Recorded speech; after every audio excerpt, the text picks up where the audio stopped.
Следующий рецепт – вкуснейший бранч из яиц, вкусное суфле с 3 видами сыра.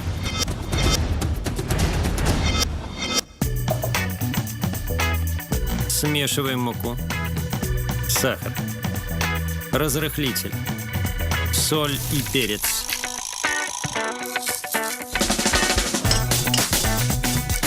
Делаем углубление в середине, разбиваем в него 6 яиц, перемешиваем массу и вливаем в нее молоко.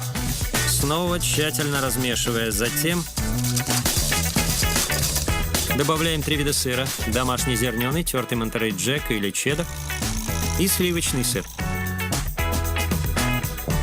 Для вкуса добавляем кусочки сливочного масла. Смазываем маслом форму для выпекания и вливаем в нее сырно-яичную смесь. Ставим в духовку при средней температуре, выпекаем 40 минут, пока блюдо не станет золотистым и пышным. Превосходное легкое суфле идеально подходит для бранча.